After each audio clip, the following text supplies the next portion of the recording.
The 220F is perhaps the most famous of the Pulsars.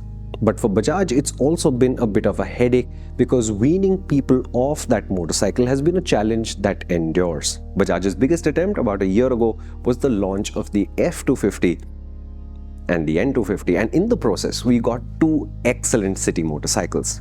But if the 220 was paracetamol, these are pain relief gel. And then how pulsary are these is the idea that we've discussed when we did the 150 and the 160, so we'll move past that. But it's fairly clear that these 250s are extremely likable. But are they lovable? This might be the most pleasant of the Bajaj 250s.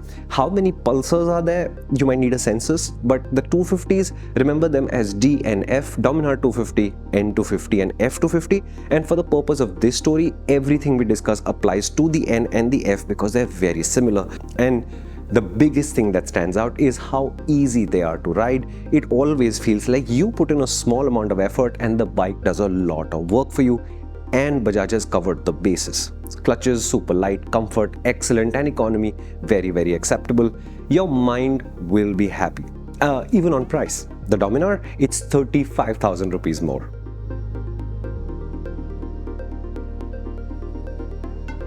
And it's not just the price either. It's hard not to like this engine, which sounds average, I will admit, but it goes so well. Abundant torque and a light throttle. This is natural and effortless, and the gearing is lower than you think. You'll find yourself in third, even fourth, when it behaves as if it was in second. Bajaj has nailed the idea of a reasonably quick motorcycle around the city that doesn't require you to work too hard. The gearing also makes the highway work feel like a little bit more work. Not that it's not easy, but I think fewer revs, a little less noise would have made the N250 feel a lot more natural on the highway, more adapted to that environment. The other inescapable thing is that the more I ride these super low effort motorcycles, the more I think commuter and not excitement, more brain than heart. And which organ do you think the Pulsar brand should speak to? The shining highlight of the F and N250 though, it's not the engine, it's the suspension. It is so sweet that I kept thinking my tires were underinflated, whereas the tires were absolutely on point. There is a slight mismatch front to rear, which if Bajaj were to solve, this would be truly even more impressive. But just as it is, no matter what kind of roads you ride, no matter what kind of bumps you hit, I think you're really going to like this. It's practically the most comfortable motorcycle in its class by quite some margin. All I'd want is a slightly firmer rider's seat.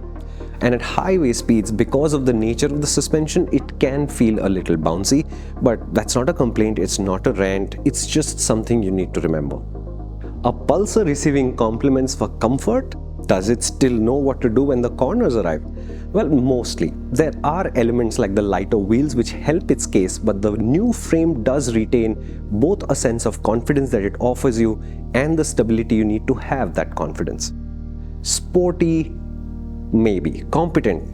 Yes. You won't be blown away, but you will be entertained, for sure. Bajaj wrapped all of that in this new design.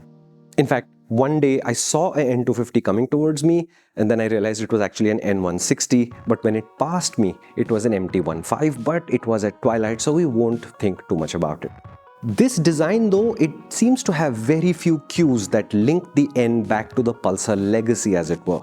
And despite that, it is a striking design, and the quality levels on this, Bajaj has not done that before, so that's the good news.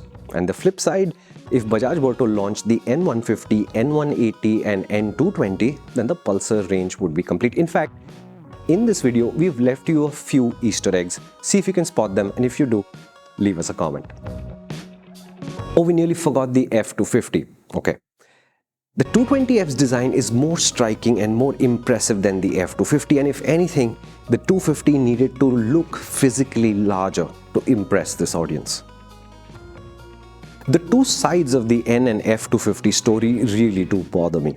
On the one hand, Bajaj has made a very nice motorcycle. City performance, quality of materials, comfort levels, the way the suspension works, how it handles corners. It's all above what Bajaj usually does. It's a very good motorcycle, and this represents very mature engineering at Bajaj Auto, without any doubt. But since the badge on the tank says Pulsar, we do miss that sense of excitement. Pulsars were the bikes that discovered new grounds for riders to explore. And that makes recommending the F and the N harder than it should be. Bajaj is looking for a magic pill to get beyond the 220F. And I think that the N and the F have turned out to be more Volini than Dolo 650.